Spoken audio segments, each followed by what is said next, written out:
Okay, we'll go ahead and get started. Thanks for attending our May 21st Sakai Teaching and Learning and UX Working Group call.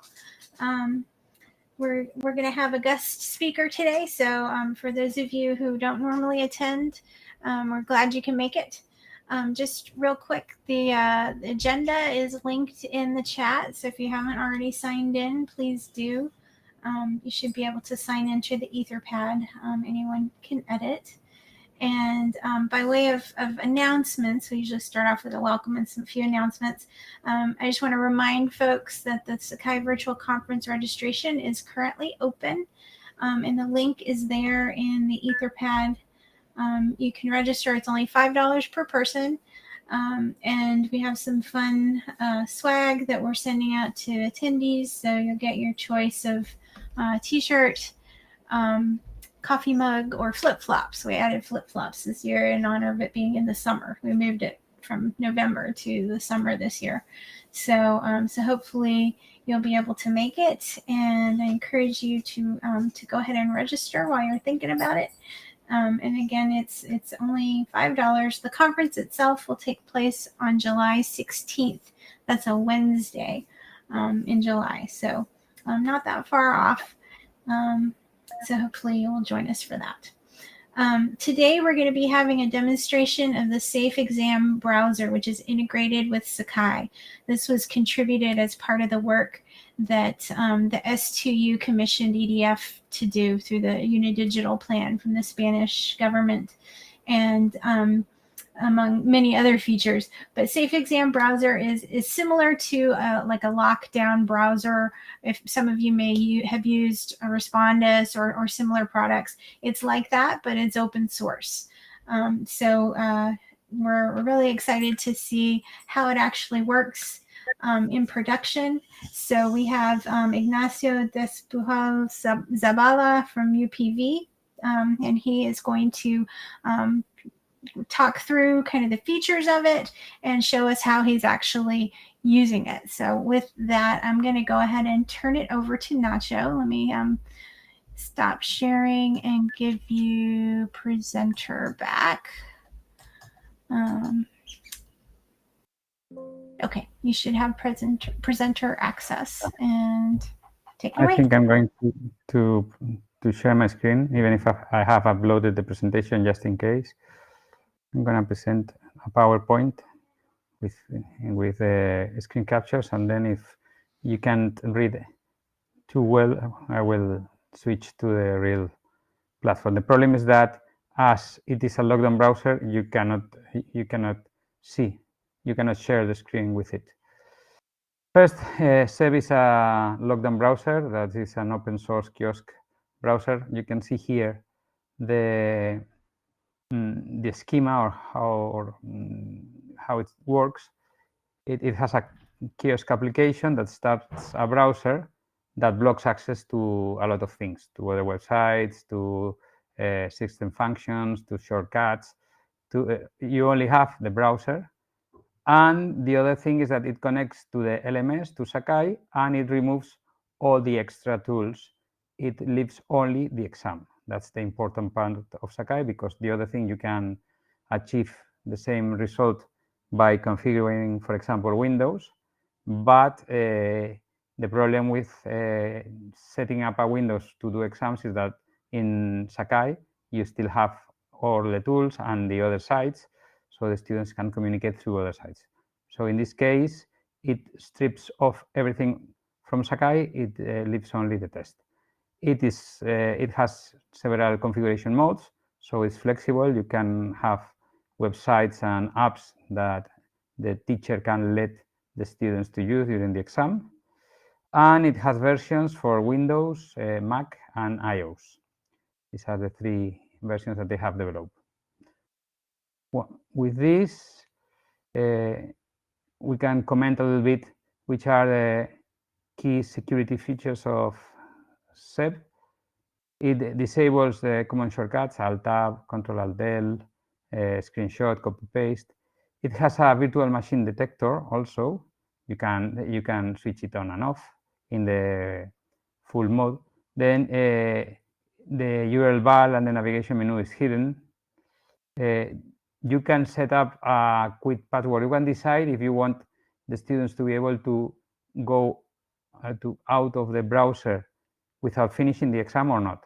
The recommended behavior is that they cannot go out of the browser until they finish the exam, because otherwise they could go out, see things or speak with someone, and then go back to the exam.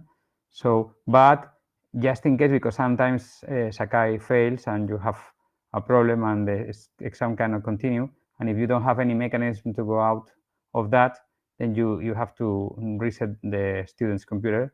So you can, the teacher can select a password that can be used to go out the exam without having finished it. It clears the clipboard and prevents screen sharing and remote desktops. It also controls the number of displays. You can set that there's only one display, that's the standard behavior, or you can let them use more than one display. The integration within Sakai is built into the test and quizzes tool. If you want to use, it's in the security and proctoring part. If you want to use only the simple configuration, you only require one checkbox. This is the one require lockdown browser. I don't see my mouse. Now it's here. Require lockdown browser. You select save browser, and then you have configure manually and several options that are pre-filled that you can choose some things. The way it works is that Sakai, when you select this, only lets you do this exam by using SEP. You cannot do the exam with any other browser. And the other things that Sakai does is it checks a hash, a number that is created by hashing all the configuration of the exam. So no other configuration can be used to do the exam. Only the configuration selected by the teacher. In the simple case, this is obscured from the teacher. It's done in the background. In the complete case, then you have to upload the keys. As you can see, I'm going to show you how it's consistent with the student and instructor workflow. And the browser is launched from a link in the standard browser. And if the student doesn't have in the browser, there's also a button to download the browser. Here is there are two possibilities to check the integrity. As I have told you, it uses hashes, but you can use two different hashes. One is the browser exam key. Here you have it. It takes into account the whole, not only the configuration, but the whole version of the browser. And the other one is the configuration key that takes only into account the configuration of the browser. The first one is more secure because as this is an open source software, someone could have tampered the software and made some modifications, and you wouldn't be detecting them without checking everything. But it has much more implications because you have to upload a key for every version of the browser that the students are going to use. One for the Mac, one for the iOS if they are using, one for the different versions that they can be using. So for when you're using on-premises on your own machines, you don't need to check for the browser because it's going to be installed by your IT personnel, so it's going to be fine. And if you're going to use bring your own device, the problem is that you can have versions of the browser that they are not controlled. So I recommend to use the configuration key hash because it's quite difficult that someone is going to alter the software for an exam. As I have told you, there are two modes: the simple mode with limited configuration and the advanced mode with a .sev file configuration. There is a third mode that is use client configuration, and it has no sense, because if you let the client to alter the configuration, they could be doing the exam with any configuration that they choose. So in fact, I asked EDF to remove this, but they told me they couldn't. The only two useful ones are the first two ones. And one thing that is a little bit annoying is that you cannot see the exam in preview mode, and when you enter, you cannot enter in student mode, because in student mode, as you launch the, you're gonna see, you launch the browser from the normal browser, you never, as teacher, enter in the student mode.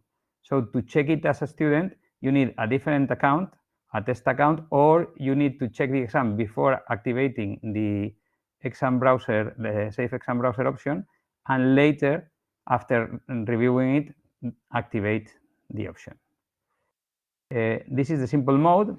As you can see, you select configure manually, that is not uploading a file, and then you select if you want the students to go out of SEP without finishing the exam or not, and if they need a password to do so, if you want the taskbar to be shown, if you want the time to be shown, if you want the keyboard layout to be shown, if you want the Wi-Fi controls or the audio controls, or if you want to enable spell checking.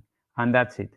You select this, and with this you will have an exam that says, here I'm gonna share a video that I have recorded with my mobile phone, so you see how the exam is accessed.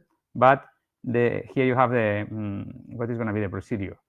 When you enter the exam in your normal browser, you will have a button here that says Launch Safe Exam Browser. You would be able to download the exam browser if you don't have it, if you are using your own device. And you can download a configuration that is completely useless in this case, because you don't need it as a student. Then SEP opens full screen and loads the Sakai login or the quiz page if you don't have a login without other tools. The device is locked to exam. No external resources are permitted. You can add, here you can see in the instructions part, you can add HTML and also LaTeX, so you can put some formulas or some things that are needed for the exam within the exam. And you can configure if you want to be exit with password or without password. And one recommended practice is that you set up a practice quiz, so if the students are going to use their own device, can check if everything is working correctly. I'm going to go for the stop sharing, and I'm going to share the video. Vamos a ver. ¿Dónde está el vídeo? One moment, please, that I find the video.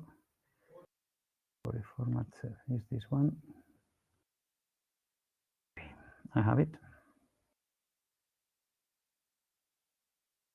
This is the video. I'm gonna comment over it.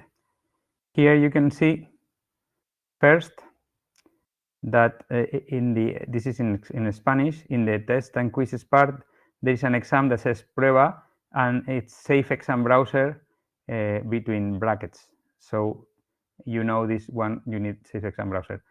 You have to execute an external browser that opens and takes all the screen. Then you get the login screen. In our case, we had a single sign-on that had to be adapted, and this was a problem for the first integration. But now they made the modifications, and we go to the external single sign-on, and then the exam is loaded.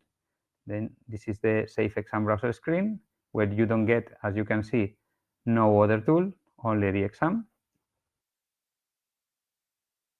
In this case, the screen is configured only with the exam. There are no other tools. You can see there are no navigation bars, no other thing. I'm gonna put full screen. Here, I was demonstrating one advanced version in which I could add links. Here you can see one link, and the link is open in another tab. But for this, you need the advanced version because the URLs that are not from our Sakai installment are not working anymore. The thing is that in the first version, the URLs were not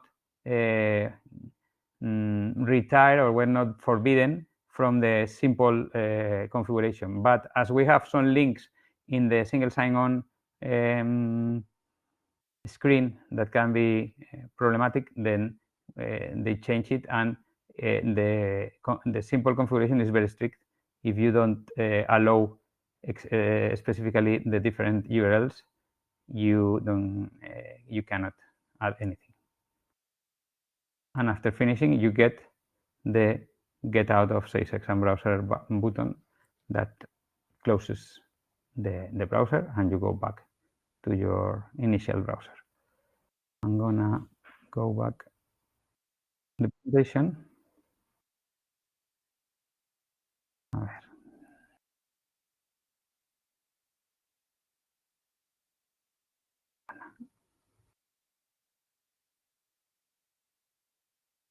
One moment, because I've closed the presentation.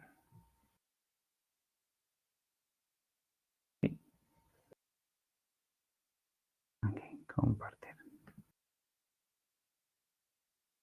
So, any questions up to now?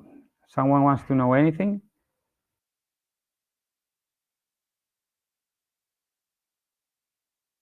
No questions? All right. So I continue. I'm gonna explain you how to configure the file mode. That is a little bit more complicated. If you have one file, one configuration file, one .seb file that you know that works with Sakai, you can start with that file. As I have had problems with files from other sources, what I usually do to avoid compatibility problems is that I first publish the exam in simple mode, only for a test group with no students or with a student of my own, or perhaps it's not even necessary, just in a moment that no one is going to take it. Then you enter the student view, and even if you cannot use it, you can download the configuration. That is something that may be useful, because after doing so, you can go out of the student mode and delete the publish exam, because you now have a compatible .seb file that you can use to configure your exam. You can skip that if you already have one file that you know that works with Sakai. The second thing to do is use the .seb configuration file is a text file that you can edit with text, but is quite complicated to understand just by seeing it. And it's better to use a tool that comes when you install the SEB configuration, the SEB lockdown browser. It comes with a SEB configuration tool that you can select by right-clicking the mouse button and selecting SEB configuration tool to open the file. And then with this, you can configure everything. I will go through the configuration later. And after configuring it and saving it, you can upload it to the draft exam. You reopen the settings of the draft exam, and you select upload my own config and select the file. Once you have selected the file, you publish the exam, and you haven't finished yet. You have to reopen the configuration, not reopen, open the configuration of the published exam, that's a different exam. And as you can see down here, you will have a subconfig file with a new name that you have to download. After downloading it, you have to open it again with the set configuration tool, go to the exam tab and copy the configuration key. And after you have this configuration key, you have to open the settings again of the publish exam, or even you will probably have them open because if you haven't closed them. And you have to add the allowed configuration key down here, or if you want to use the browser key, you will have to copy each browser key of each browser configuration that you think that is going to be used in the exam in this part of the windows. This is what guarantees that the exam cannot be taken with other configuration, and by doing this, it's not necessary to encrypt the configuration file because the students can see it, can modify it, can do anything they want, that they won't be able to take the exam if they don't have the exact configuration that has been hashed and uploaded here in the file setting. Why do we have to do it twice? Because the URL of the exam changes.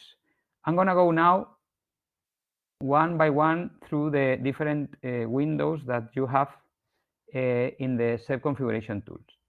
When you open the set configuration tool with a file, you have a menu with some file functions to revert settings and to use settings from what you have. But you have like 9 tabs here.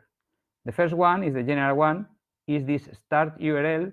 That is what changes when you publish the exam. And that's why you have to download the file, get the configuration key, and upload it to the Sakai exam. So this is going to be given by the Sakai exam. We don't need an administration password, and here is where we're going to select if we allow the user to quit SEP without finishing the exam, and if they are going to need a quit and lock password.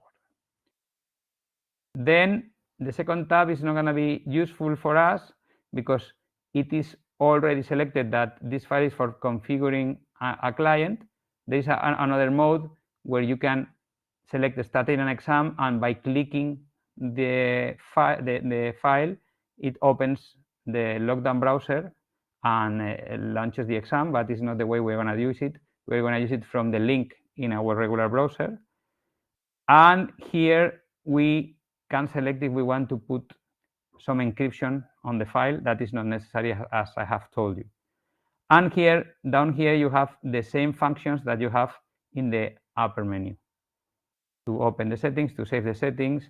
One important thing is that as we are not using encryption, once we are going to save the settings, the program will ask us, are you sure you want to save the settings without encryption? And here is not necessary at all. You can also upload the local client settings to the file you have open, and you can duplicate it, but it's not necessary. Then here we have the configuration of the user interface.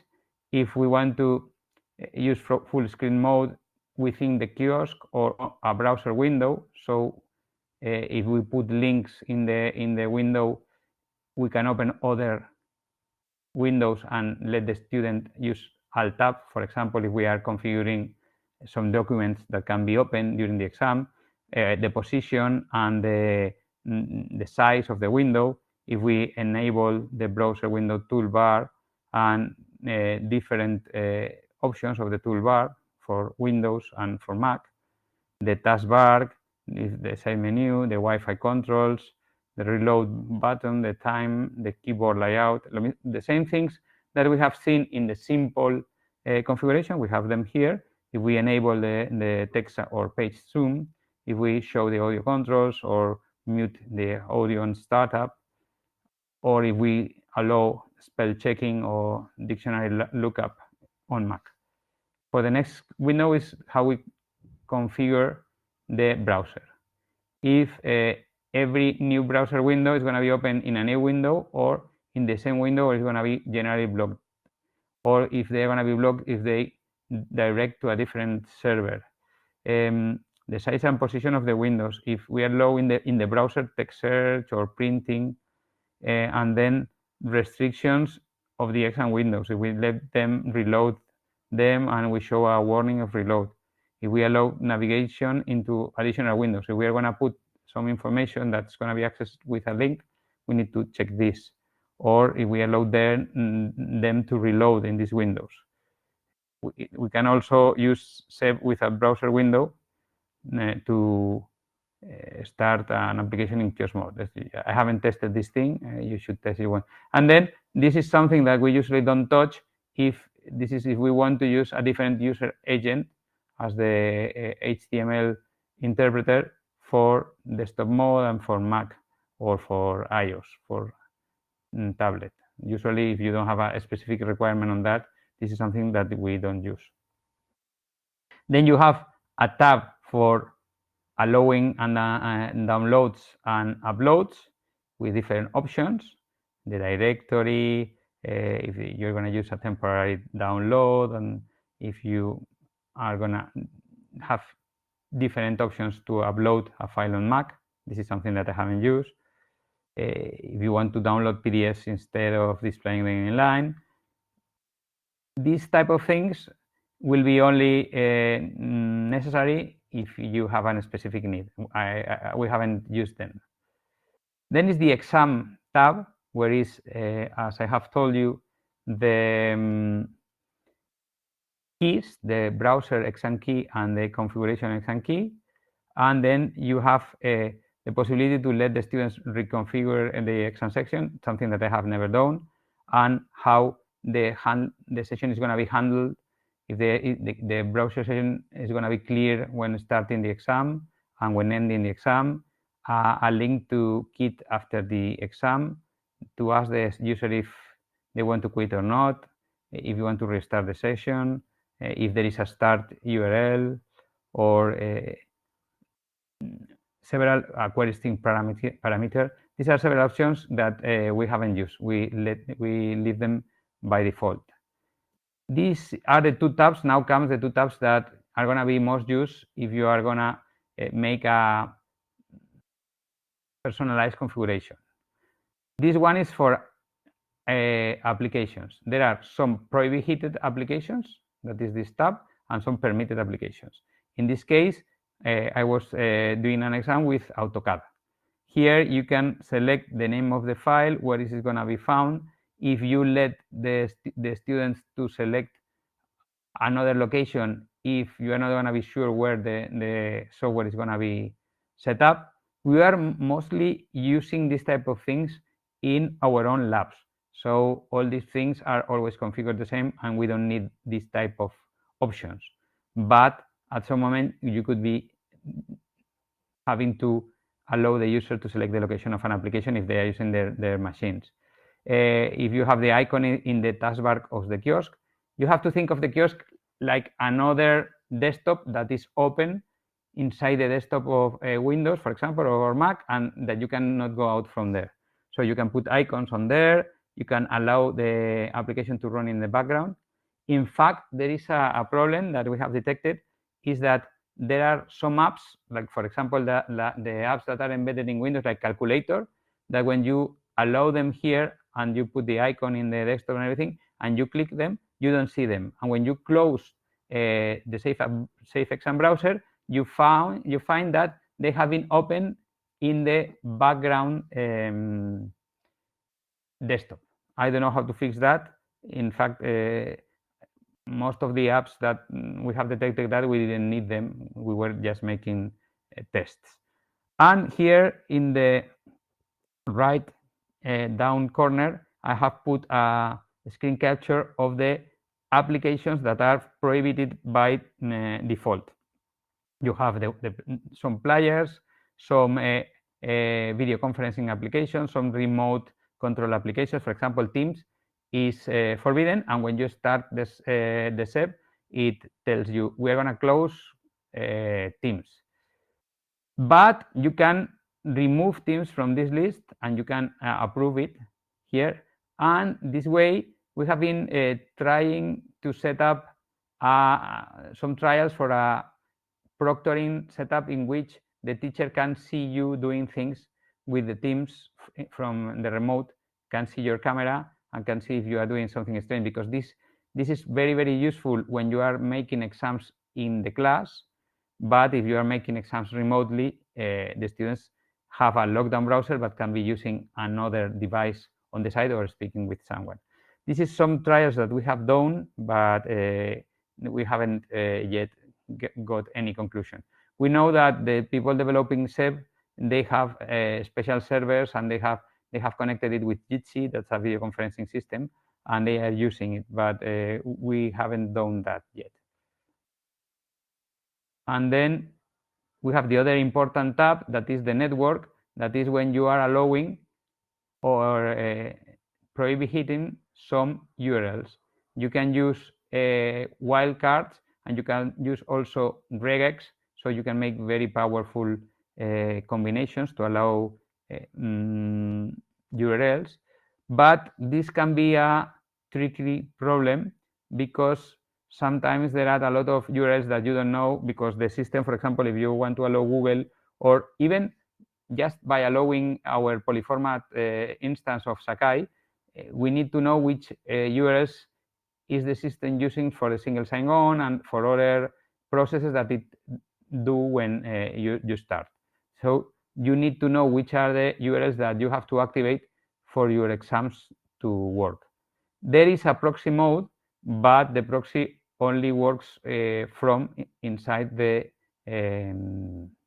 browser. So it's not a proxy of the whole computer where you can route all the traffic through this proxy. If there is other application running in the computer, the proxy that you select here won't be applied. It will be only applied to the browser windows. The other tab is security. Here we have several Mac specific options. We have this is a service that is installed in the computers of the students, so the system can control the control alt del behavior and some other key combinations of Windows. If you don't have the service running, the student can bypass these limitations. So when you start the exam, you have to tell SEB if it has to check if the service is running and what to do if it isn't. And then you have several, for example, how many displays are you allowing, if you allow a screen capture or not, if you use a private clipboard on Mac, if you allow all internal displays on laptops, if you allow the system to be run inside a virtual machine or not, if you allow the sticky keys of Windows. You have quite a lot different options, or the clipboard policy. If you use a clipboard only inside SEB, or you block the clipboard, or you allow the use of the system clipboard, that can be a way to leak information. And the last two options are about how you manage things that are in the Windows registry. For example, if you enable switch user, lock this computer, log off, shut down, start task manager. And the other one is to allow or ban the different key combinations. For example, alt tab can be useful if you want them to switch through windows inside the lockdown browser, if you let them open some documentation, and the function keys. Best practices. First, if you are gonna be using it in bring your own device environments, it's very, very important to set up a practice quiz where the students can check their configuration and be sure that anything that appears in the exam is going to work. So you need to set up the practice exam with a similar content to the real exam. Then we always recommend, because we have always some cases of Sakai getting stuck in the middle of an exam, and to avoid the need to restart the computer and this type of things, we always recommend the teachers to set up the quit password so they can help students to go out of SEBAM and go back in. Then the other thing I've told you is we are using URL filtering. You have to check very carefully which URLs are needed for your Sakai instance and for the websites that you want to allow, because sometimes there are hidden URLs that don't let your websites work properly if they are not authorized. You have to communicate installation steps and support OS in bring your own device environments. Keep the set versions updated across all devices and labs, because if you have different people managing different labs, you can find yourself with a set version that is different than the one in the labs. If you're using the configuration key, usually you won't have problems. But if you are using the browser key, you can find that the exam that you have prepared with a version is not working in the lab because it has another version. And try to have IT support and a backup plan during exams. Normally in the first exams. Once you get used to how to set up everything and you have had some experience, it's not that necessary. And with this, I finish. And I'm here for your questions. If you want, I can make a demonstration of the software, but only of the configuration outside of the lockdown browser, because the lockdown browser is not, when you're in the lockdown browser, you cannot record the screen. Wow, I didn't realize it had so many options. Thanks so much for showing us the in-depth view.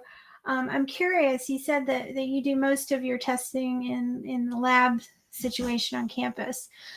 So are your labs all set up with the advanced configuration, or do you still use the simple version that is just within the Sakai UI? You don't need to install you only need to install the software in the labs. The advanced configuration is decided by the teacher when selecting the settings of the exam. So what we have been doing is telling the teachers how to, if they want to use the simple configuration, but they want to give the students some kind of formula sheet or something, cheat sheet or whatever, we have been telling them to use this in the exam. In each exam section in the test, you can have an HTML field to tell the students what to do, and we have been telling them to create sections with the formulas or with LaTeX and everything to put the information of the exam. So they don't need to use the advanced configuration. For the advanced configuration, we have made some trials for computer labs, for example, or for using some specific software. But for this, you need to, the teacher needs to make a through test that everything works before launching the real exam. You need to check that everything is going to work as you intend with some controlled students before launching, because one teacher tried to do that with bring your own device without making a test exam in with, I think it was 150 students. It was a complete disaster, because once you have 3 students that they say, oh, this is not working for me, I cannot, then you are perhaps 1, 2, 3 teachers with all the students, and it's quite complicated. So, but if you make a test exam, everybody has tested it, and it works, it's a very powerful tool to be able to use problem collections in the exams. So you can configure your exams with problem collections, and each student can have a different thing to do. Thank you. Yeah. Do any of the other folks on the call have questions?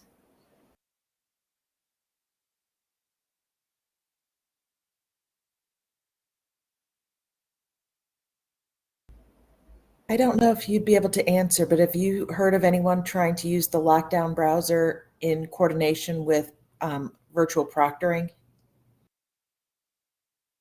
No, I don't know if the Swiss ones that have developed that are doing so, because they have several. If you go to their website, they have the experience, and I think they are doing it with video conferencing. But if it depends, it can be you can try to do a cheap version of proctoring, because you don't have the complete control that when proctoring, the important thing is someone is looking at the student and the screen on real time or later by screen captures of the camera and so to see if someone is happening, if something is happening, sorry. But you can, if you don't have too many students, I think that that can be done. This is one idea that I have, to have the teams in the underground, let teams to run in the background, and let the student do the exam with his or her camera, and make a Teams agent record the screen and the camera every several seconds. The screen is not so necessary because you are using the lockdown browser, so you are almost sure that they are not going to do anything strange in the computer, but you need to control the camera and perhaps even go farther away, as they are doing in some proctoring software like Smalltech, that they connect a second camera with a mobile phone, so you have a view of the student environment. And I think that if you are doing it on a one by one basis or a small group basis, that can be achieved. I haven't done that, but I am with the checks that we have done. I think that is achievable. The problem is if you want to put, for example, 20 people in a Teams room and control it, because with that you need to control the audio also to see if they are speaking. So they need to have the audio open. You need to control it if they have the audio open. I have been thinking about that, but we haven't do yet any test. Okay, well, thank you for that.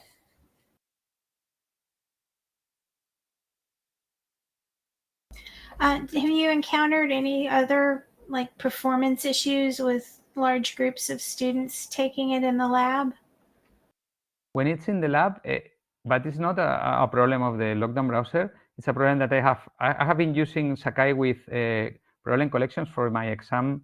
I have 120 students, and I put them all together in 4 or 5 different computer labs to do the final exam with problem batteries. And I found that always the Sakai exams, they have like a 2% failure rate at the end, that they send the exam and the exam is not sent. So I tell them always, before using lockdown browser and after using it, to check that they have that the exam have been registered. And the problem is that if you don't have this way of quitting SEB and entering again, you get a problem with this small amount of people that always have problems in this type of Sakai examination, at least in poly format. Okay, great. So Thank you. I don't know if having clear, the problem is not really created by SEB. It's something that is over there, but if you have SEB, it is like you say aggravated. It's something that the problem is more complicated. Right. That makes sense. Anybody else have questions?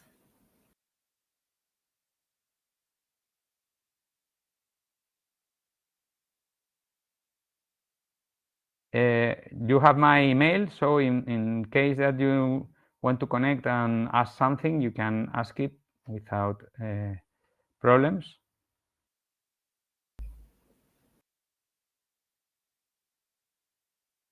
Yeah, was your email actually on the slides? No. We can put it in Yes, the yes, chat. yes, it is. Yes, it is, I think. And no. Let me check. I think it was, but probably now that I'm looking at it, is I haven't put it. It puts usuario to PBS. I forgot to upload. What I'm gonna do is I'm gonna put it in the slides and I will send them again. Okay. Or Or if you you want, can I type can. it into the chat if you like. You can put it in the chat. See. Here you have it.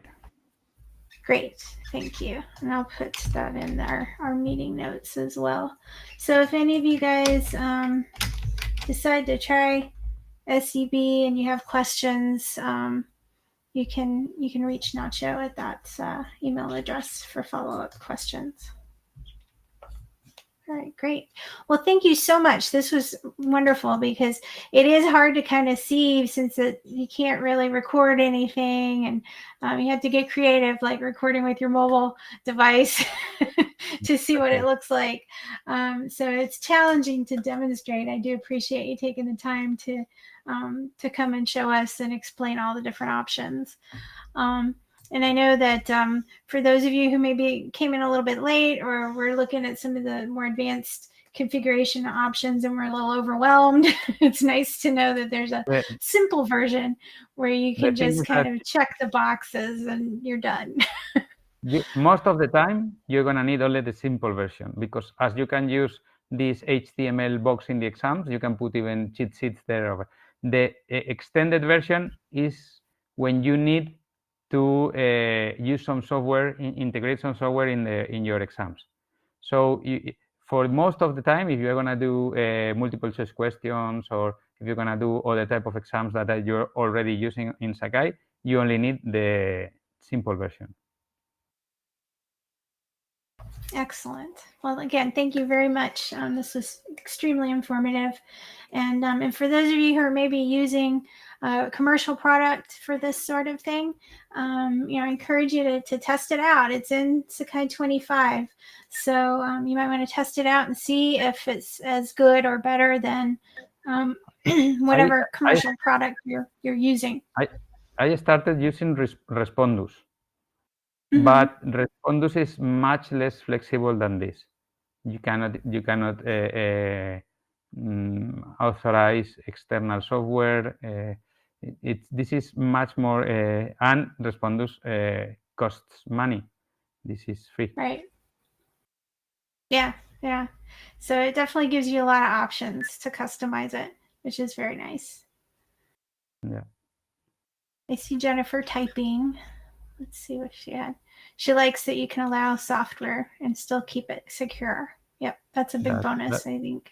That's the idea, and you can install it in all your computer labs of your university and start doing. Now that you have all this AI problem of people using it, you can be sure that they are not using it. You have them in the lab, and they are not communicating through. The problem that we had in some exams is that we had all the labs limited, but they were communicating through other sites in polyformat, because when they enter in the exam, they had the other sites on the screen.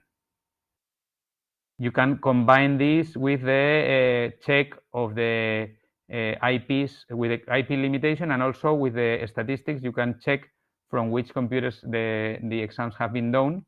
You can order them by IP, seeing if some IP has done 2 different exams or the other way around. If someone has, and with this you can be quite sure that people is not using the exams, the computers to make the exams of other people.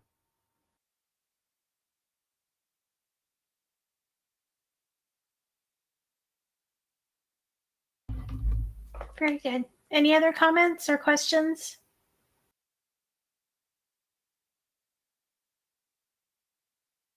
All right. Well, thank you once again, Nacho. I really appreciate you joining us today and showing us all about Safe Exam Browser.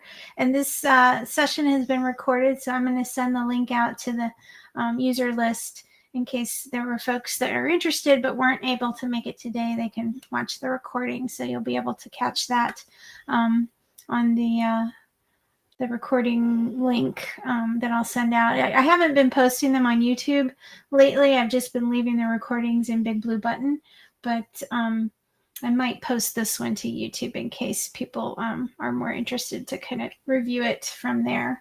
So great. Perfect. Well, it looks like we did use up most of the time. I don't think we really have time to start a discussion about any JIRAs at this point, since we've got less than 10 minutes. So we'll probably just wrap a few minutes early, but I do want to thank you guys for attending today, and hopefully I will see you again in I think 2 weeks. Let me look at the calendar. Yes, our next meeting is June 4th at 11. So hopefully you will join us then. And thanks again, everybody. Have a great rest of your day. Bye-bye.